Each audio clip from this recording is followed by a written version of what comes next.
Assalamualaikum warahmatullahi wabarakatuh. Baiklah, anak-anakku kelas 8 semuanya. Sekarang Ibu mau melanjutkan pelajaran kita setelah ujian tengah semester kemarin. Nah, itu adalah getaran dan gelombang ya. Nah, pada pembahasan kali ini Ibu akan menjelaskan tentang getaran.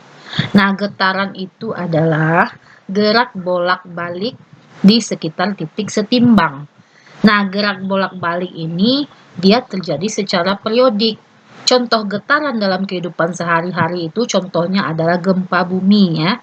Gempa bumi atau saat kita memetik senar gitar ya. Kalau senar gitar kita petik, nanti dia akan ada gerakan ke kiri dan ke kanan. Nah, gerakan ke kiri dan ke kanan itu secara berulang-ulang itulah yang disebut dengan getaran. Nah, berulang-ulang itu dia melewati titik setimbangnya, di mana titik setimbang itu adalah pada saat dia dalam keadaan diam. Nah, di sini contohnya itu ada bandul ya, bandul. Nah, ini sebuah bola kita ikat dengan tali. Nah, pada keadaan 2 itu dia waktu diam ya. Kemudian kita tarik ini ke keadaan 1. Nah, 2 ini kita tarik ke sini, kemudian kita lepaskan. Maka nanti akan terjadi gerak bolak-balik. Gerak bolak-balik inilah yang disebut dengan getaran.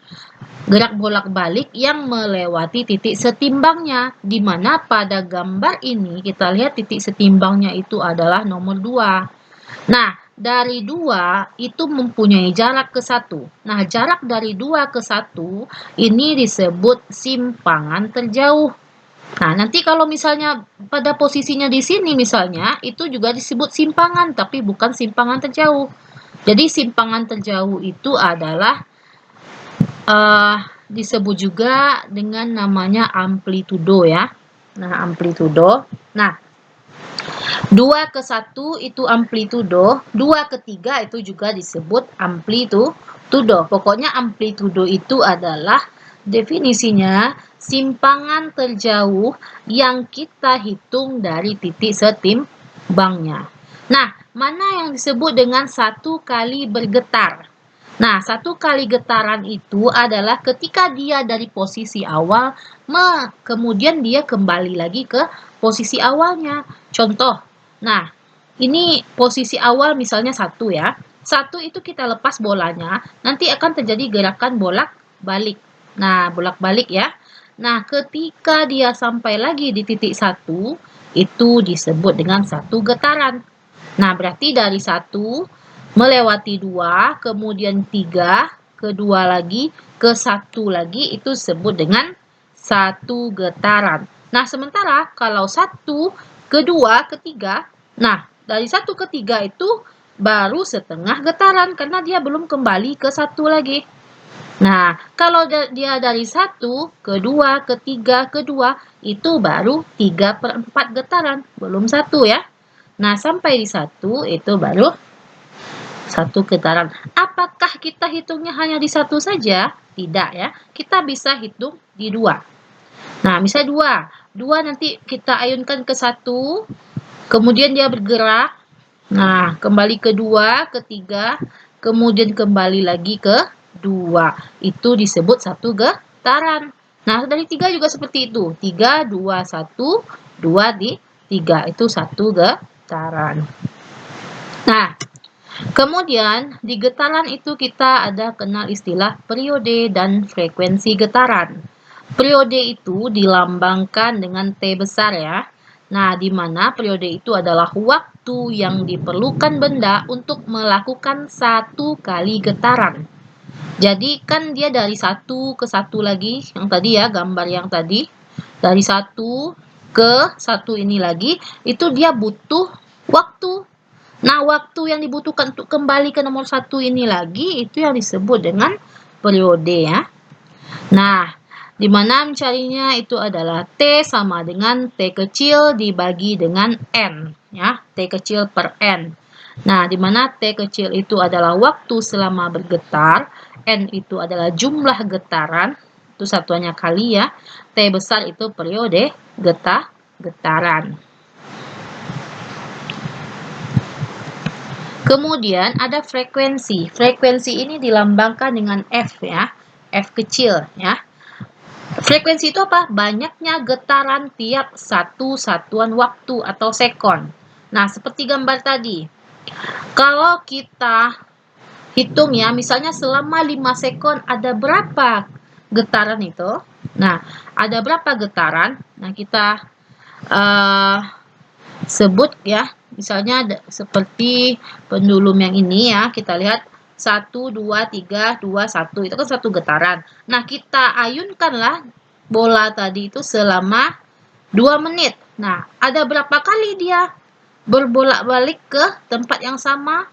Nah, itu yang disebut getaran, frekuensi, banyaknya getaran. Misalnya selama 2 menit itu ada 10 kali dia bergerak ke posisi awalnya lagi. Nah, itu disebut frekuensinya ya, frekuensinya.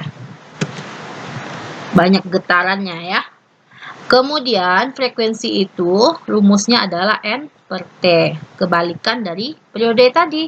Kalau periode T per N, F itu N per T. Ya, yang diketahuinya sama ya. Nah, frekuensi itu satuannya adalah Hertz ya, atau disingkat Hz. Nah, kemudian hubungan periode dan frekuensi getaran itu dia berbanding terbalik. Kalau frekuensi itu mencarinya dengan 1 per T, atau periode itu bisa mencarinya dengan 1 per F. Nah, contoh soal, dalam 2 menit terjadi 960 getaran pada suatu partikel. Tentukan A frekuensi, A periode getaran, B frekuensi getaran. Nah, kita lihat. Dalam 2 menit terjadi 960 getaran. Nah, 960 getaran itu adalah banyaknya getaran. Itu adalah N ya, jumlah getarannya. Kemudian dalam 2 menit itu waktu. Waktunya itu 2 menit, itu kita jadikan sekon. Berarti 2 dikali 60, 120 sekon ya. Kemudian, periode getaran. Periode tadi rumusnya apa? T sama dengan T kecil per N. Kita masukkan. T sama dengan T kecilnya itu adalah 120. Kita masukkan.